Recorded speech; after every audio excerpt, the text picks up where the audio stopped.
what you know. Exactly, and I think that's something that's extremely lacking from modern magic is a dialogue between whatever spirits, gods, goddesses, ultra terrestrials. I like the term ultra terrestrials because it's not mired in the magic of the past, Yeah, and I love Temple Babylon's use of popular culture. Because so much magic at the moment is looking backwards and trying to recreate old fucking grimoires. And I would like to stress the modernity, almost post modernity of our work, your work. I don't feel like I do much work, but yeah.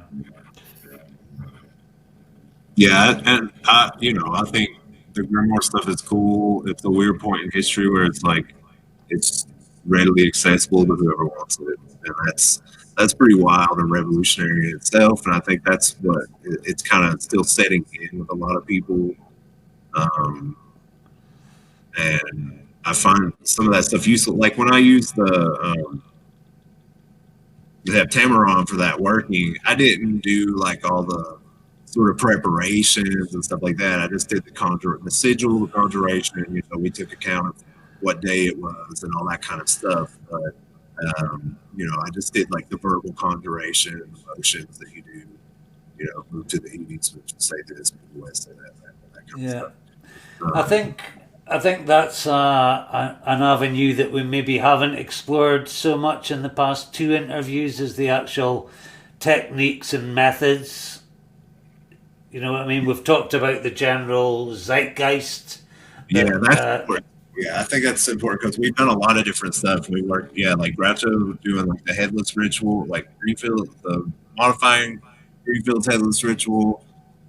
We've done work with Stratton Kent stuff that nobody has really, or I have that like really nobody has done any work with, like that the Grimoire of the Sixfold Star. Like nobody has published anything about doing any work with that.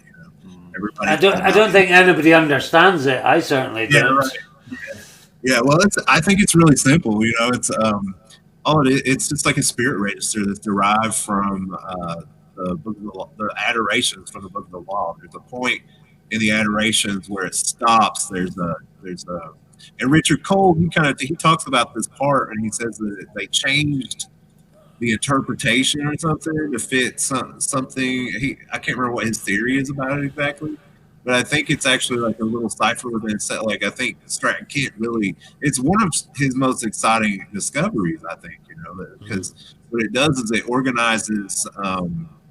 organizes 22 mercurial spirits uh, into the four solar stations of Resh and uh, the names of those spirits are in like throughout the cipher.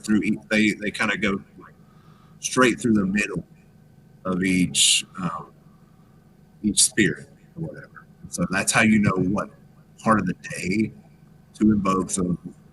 And Stratton Kent does the job of like uh, corresponding them to tarot cards or something, stuff like that, and the Mhm. paths on the tree of life and all that. And it doesn't really have much to do with the actual like ALW stuff, but it's in his book, the 187 book. Um, and it's kind of just like a different. It really doesn't have much to do with the cipher, but it's definitely like a little grimoire within the grimoire of the crowd. And I've had a lot of success, like scary success from working with Yeah, this. well, that's the best kind of success. If it's scary, it's like, what Well, the I mean, fuck scary in was that that? it's like, damn, that worked really easy. Like I would call up, I would do the